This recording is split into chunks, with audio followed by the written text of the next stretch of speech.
Hello, I'm Sarah Coates and you're watching I24 News.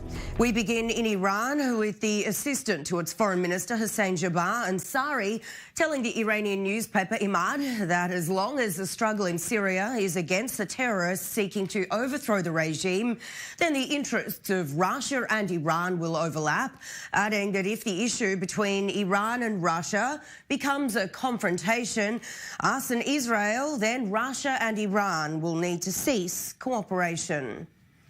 Meanwhile, the controversial Iran nuclear deal is in the spotlight in Austria as signatories of the Joint Comprehensive Plan of Action meet in Vienna. America isn't at the meeting, given that the US withdrew from the deal last year. Now, this will be the first meeting since the establishment of the European Union's so-called special purpose vehicle designated to facilitate trade with Iran. Now, after weeks of suspense, the new Blue and White Party, which is led by former Israeli Defense Forces chief Benny Gantz, has released its official party platform ahead of the April 9 elections. The 45-page manifesto addresses all of the essential issues facing the state of Israel, embodying the right of Israeli citizens to live in dignity, security, prosperity and freedom. It also outlines support for a united Jerusalem as Israel's capital, along with maintaining settlement blocks in the West Bank, while expressing a willingness to enter into negotiations with Palestinians in order to deepen the process of separation. Furthermore, the party is pledging to initiate a regional conference with surrounding Arab countries which seek stability. And for more on this story, I'm joined here in the studio by our diplomatic correspondent, Ellie Hockenberg. Ellie, thank you. Firstly, tell us, what are your main takes from the Blue and White platform? Well, definitely the diplomatic or security-related part of it is at the limelight, and it's very clear that the Blue and White Party tried to tiptoe around the issue of the peace process or lack thereof with the Palestinians. There's no mentioning there of the two-state solution, a very contentious phrase, if you will, while this party is eyeing a right-wing electorate. We are seeing a clause discussing a potential referendum that is to take place if a unilateral step on behalf of Israel is made. Of course, referring to the 2005 disengagement that is still a very painful issue, especially when we're talking the divisions between right and left. So it's, again, very clear that they tried to stay centric enough not to push away right-wing voters. The main question, I think, is whether it will be enough for left-wing voters that want to see a change of the regime. And Ellie, tell us, how does what are the sort of main dramatic differences with the Blue and White compared to the ruling Likud party? Well, Sarah, when you look at the state and religious related affairs, we might see a bigger difference with the ruling from the ruling Likud party, because according to this newly published platform, we're likely to see many legislations that will deal with again, not allowing the religious parties, the ultra-Orthodox parties, to continue with their agenda, meaning opening supermarkets on the holy day, holy Jewish day of the Sabbath, or going back to the draft bill that will force the yeshiva students to join into the IDF. These are issues that are really non-negotiable when we're talking about the ultra-Orthodox party and parties.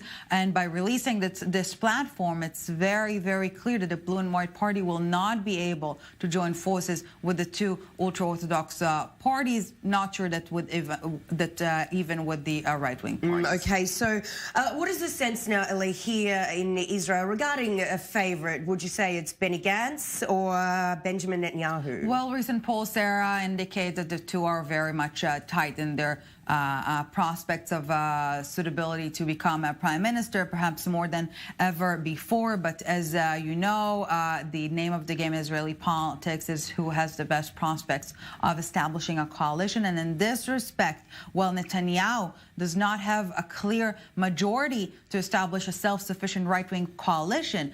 Benny Gantz and his Blue and White Party are far from it.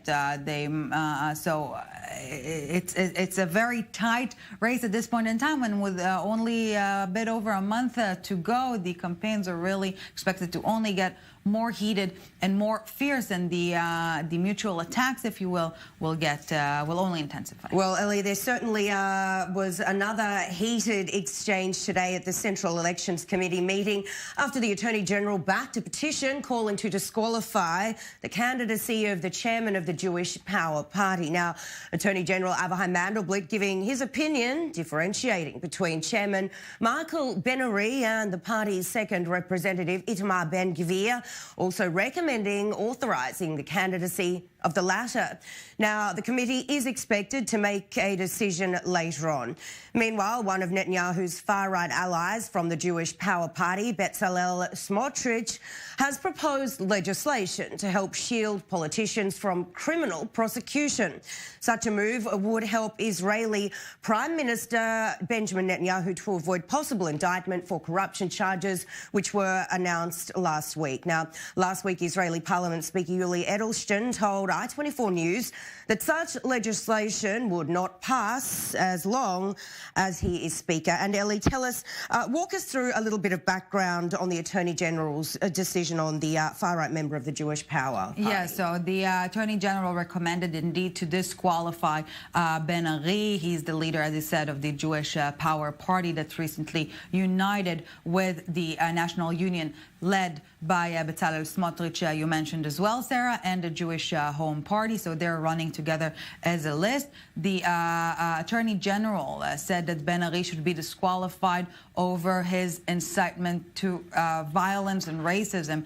Essentially, this is a part of the few criteria to disqualify a party or a person who is running to Parliament. But the committee, as you mentioned, after a long and very stormy day of debates, decided to indeed allow Ben-Ari to run for Parliament. So this issue will not get to the Supreme Court as initially thought, and Ben-Ari would be able to continue his campaign. Okay, Ellie Hockenberg, thank you as always.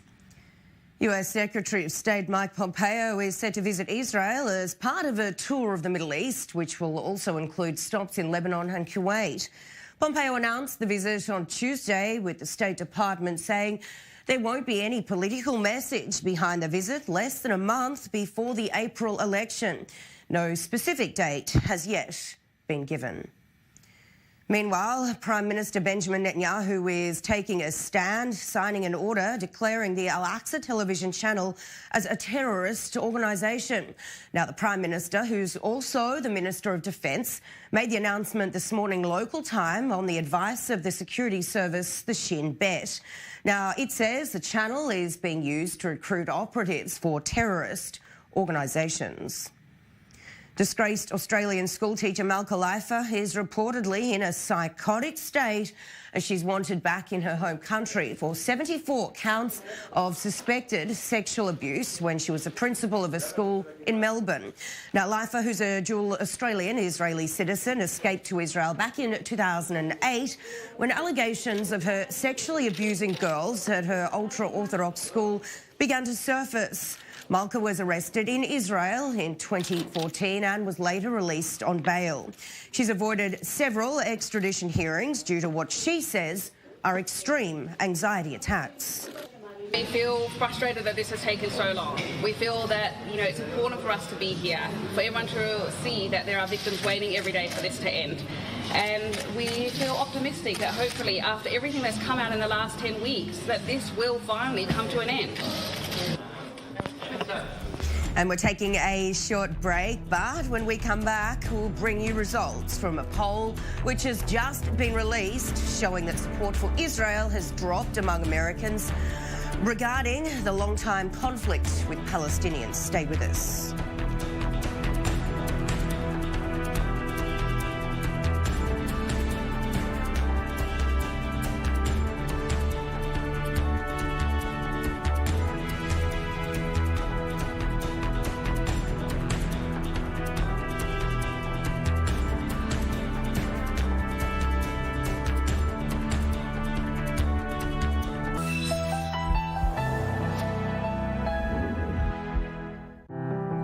Stories. Stories that touch your heart and open your eyes. Stories that take you on a journey and show you something you will never forget. Look through the lens and see what others see. High definition, documentaries and discussions that connect us all.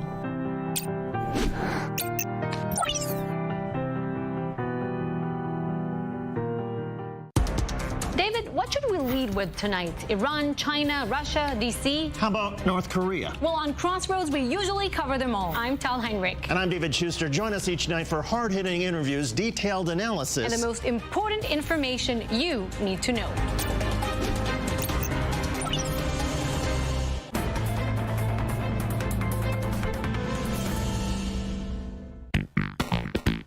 Go beyond the headlines every day on I-24 News.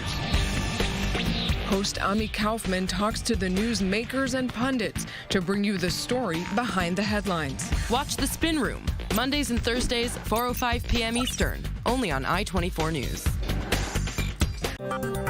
Esta semana en News 24, crisis en Venezuela. Entrevistamos a un refugiado en Nueva York que activa por su país y pide asilo en los Estados Unidos.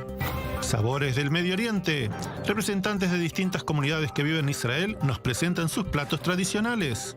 En Tulum, México, DJs israelíes participan en un festival de música con sentido ecológico y nos explican por qué es necesario cuidar el medio ambiente. News 24, el magazine semanal en español de I-24 News.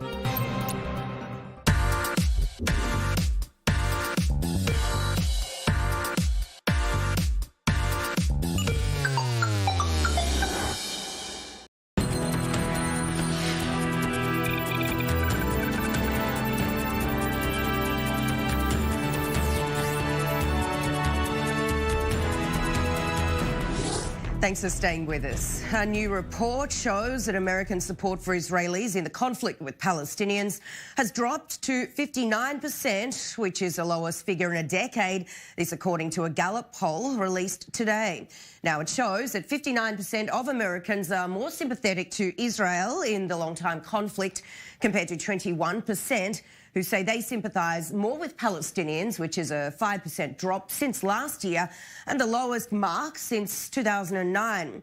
Along party lines, support for Israel among Democratic respondents dropped by 6 percentage points compared to last year's poll, while support among those who identify as Republican dropped by 13 points. And for more on this story, I'm joined here in the studio by our international affairs correspondent, Owen Alterman. Owen, thank you. Tell us, how surprising are these results? Well, I think, Sarah, the first question is how significant are these results? On the one hand, it sounds like a big drop, right? Certainly 13% drop among Republicans. That's a huge number. But when you actually look at the way Gallup, in fairness to them, presents this result on their own write-up, they show a graph showing that over time there's been some fluctuation up and down in these numbers. And if you look at the wider historical frame of the last 15 or 20 years, this number really isn't that much of an outlier. Even a drop of this magnitude, not necessarily that much of an outlier. Sarah, I think people will be much, much more worried if this is confirmed by other polls, by other polling organizations like Pew that also poll on this issue, or if this is confirmed by the same poll next year that really shows a trend. But certainly those numbers, and especially that number of a 13% drop among Republicans, I think that will be something that the Israeli government or pro-Israel groups in the United States will want to follow up on to try to understand what's behind that and if that holds up in other polling. It certainly does sound like a significant number there, Owen. So tell us, what can we really attribute this to? What are the main reasons? I think that's anyone's guess, Sarah. First of all, again, I think it's very, very important to establish whether these numbers really are true or whether this is just an outlier of a poll, meaning whether other polls start to find the same dynamics and or whether this poll also finds something similar next year in which it also already becomes a trend. But again, that's going to take a lot of thinking because, again, especially that drop among Republicans. Because don't forget, Sarah, so much of the focus on this issue over the last few years has been about support for Israel among Democrats, especially in the last week with the furor over Ilhan Omar and her comments and the resolution now going before the House of Representatives to condemn anti-Semitism, especially in the context of criticism of Israel or of support for Israel. But again, if in fact support for Israel is dropping to that degree among Republicans, and again we should say, The number last year that Gallup found of 87% support for Israel among Republicans, that was particularly high. So maybe that was the outlier. And this is actually more in keeping with the trend. In any case, that number, I think, will get people's attention, will get them wanting to check and understand it further and to try to answer exactly the question you just posed. And, Owen, it's been thought for quite a while now that Americans were, very strong supporters of Israeli Prime Minister Netanyahu. So tell us, is this wrong? Well, Americans still are very strong supporters of Israel. Again, 59% support for Israel is not to be taken for granted, Sarah, especially as controversial as this country is and as this country's policies often are. And again, with all of the contested nature of this conflict in the international media, that's still a very, very high number. And that's very, very important for Israel. Make no mistake about it. But look, in terms of personal support for Benjamin Netanyahu, there's some of that certainly among Republicans. But he's also a very polarizing figure in the United States, just as he has been here in Israel. So tell us, many segments of the population. Can we expect other polls to come out to sort of go against this number that we've seen? Well, there are organizations, Sarah, polling on this issue all the time. The Pew surveys do it as well, as does Gallup, as do, I'm sure, Jewish organizations. So there will be other polls that come out in the months to come, and those will be carefully watched, particularly after this poll. And again, I think people will be looking to see whether those polls also say what this poll said, in which case it will get a lot more attention and look like a much more firmer statistical finding. It certainly would. Owen Alterman, thank you very much. Now, the latest controversy over Minnesota Congresswoman Ilhan Omar and her criticism of Israel is the reason for a House of Representatives resolution condemning anti-Semitism. But a vote today has been postponed, most likely until tomorrow, as supporters of Omar demanded a rewrite. Our senior Washington correspondent Dan Raviv has more. Ilhan Omar, Democrat from Minnesota, one of the two first female Muslims in Congress, is strongly critical of Israel and charges that support for that country is best explained by money and the power of the AIPAC lobby. On Twitter this week, she wrote, "I should not be expected to have allegiance or pledge support to a foreign country in order to serve my country in Congress." Mentioning allegiance to a foreign country leads to this line in the proposed House resolution: accusations of dual loyalty generally have an insidious, bigoted history. The resolution text links that with attacks on Jews, including the murder of 11 worshipers in a synagogue in Pittsburgh this past October. The draft resolution also condemns vicious threats to Muslim American members of Congress. Omar said last week that she and Rashida Tlaib of Michigan, because they are Muslims, are wrongly criticized as anti-Semites when they're just trying to talk about Israel's mistreatment of Palestinians. Supporting the plan by House members to pass a resolution against anti-Semitism, Haley Soifer, who directs the Jewish Democratic Council of America.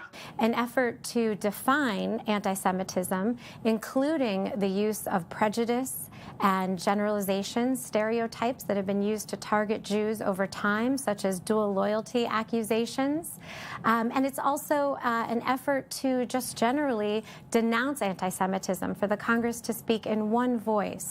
Soifer confirms that the House resolution is a response to Omar's repeated remarks on Israel, lobbyists, and money, and not because Omar and Tlaib are Muslim.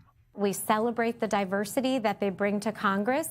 We disagree with their views on Israel, but anyone may express their views, whether it's regarding our own government or the Israeli government or any government. But when they get into referencing tropes or a reference to whether it is dual loyalties or the so-called influence of Jews in general, this is referencing something that has a painful past for the Jewish community. Although Omar at least is not saying Jews. She's questioning the role of the AIPAC lobby. Is that a synonym for Jews? In the past, it has been used as such, and we are deeply concerned, and we expressed to her, as did many Jewish leaders, that this reference has a painful past. The vote on that resolution, implicitly criticizing Congresswoman Omar, though not by name, seemed to be a sure thing for today. But now the House Democratic leadership has been considering a delay, as some Democrats who support Omar want to change the resolution so it's more broadly against all forms of prejudice. Dan Raviv, I-24 News, Washington. In the US, thousands of people have opened their hearts to those affected by the Pittsburgh synagogue massacre, donating more than $6.3 million to a fund set up by the local Jewish Federation. Now, the bulk of the money from the Victims of Terror Fund will go to the families of the 11 worshippers killed and others wounded in the attack in October last year at the Tree of Life complex during Jewish Sabbath prayers. Some of the funds have been set aside for injured police officers. Now, while the global Jewish community fights the scourge of anti-Semitism, there are problems within the tribe too. A seemingly growing chasm between Israel and the diaspora, as well as between Orthodox and secular Jews. Israel's highest religious body is centralising control over many aspects of Jewish life and status, and not just in the Holy Land. I-24 News diplomatic correspondent Michael Wagenheim asks if it's a power grab or an effort to stabilise a global religion. Ashkenazi Chief Rabbi David Lau, together with Sephardic Chief Rabbi Yitzhak Yosef, are the supreme Jewish religious authorities in Israel. Their offices have been accused of running an exclusive and excluding monopoly over Jewish life in Israel and increasingly expanding their sphere of influence and power around the world. Lau told us, though, that for him, it's not about power. We have a responsibility to the coming generations. We have a responsibility like all the state offices have a responsibility. The health ministry is not going to automatically permit any medication that one brings, even if it's allowed in the U.S. or any other country. The health ministry has rules and will act according to those rules. Oftentimes, those religious criteria cause a rift, possibly in no greater place than Jerusalem's Western Wall, where Reform and conservative Jews feel slighted by the constant backtracking on government plans to build an egalitarian prayer space. Lau opposes the prayer space on the grounds that prayer there should follow strict Jewish law. Yet, he sees the Western Wall as a unifying force. Thousands of people praying together, singing together. It is a place that unites Jews. A Reformed Jew is Jewish. A conservative Jew is Jewish. Jewish law states that if your mother is Jewish, so are you. For Lau, the Temple Mount is a different story.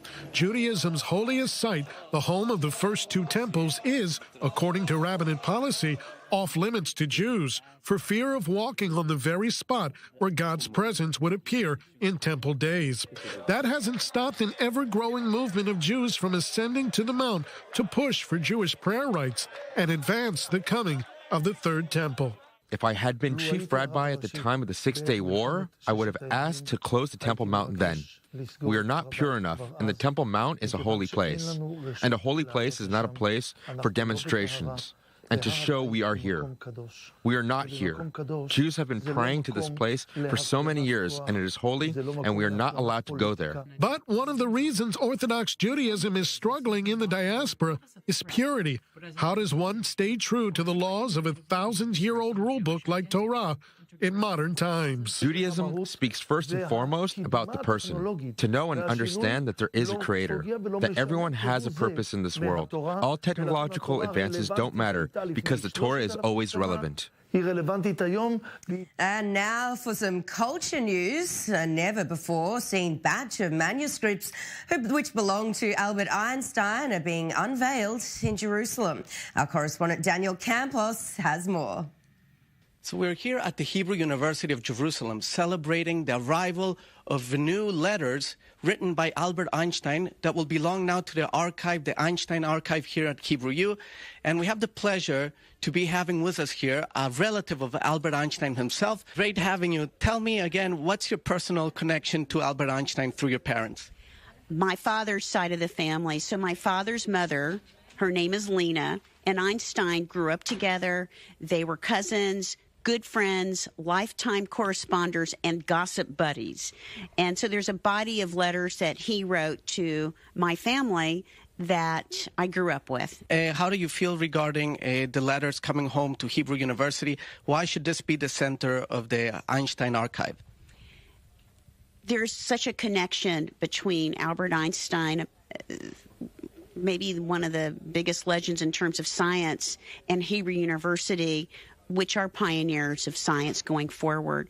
So what's Einstein? Somebody who continues to ask questions, continue to create, continue to innovate. And that's what I think is the premise of Hebrew University. So it seems like a really good partnership and relationship. And that is all we have time for this edition of I-24 News. But, of course, we are continuing to bring you all of the breaking stories, so do go ahead and visit us online. That's i24news.tv. And we have all of those stories on all of our social media platforms, Facebook, Instagram, and, of course, on Twitter. I'm Sarah Coates. Thanks for watching.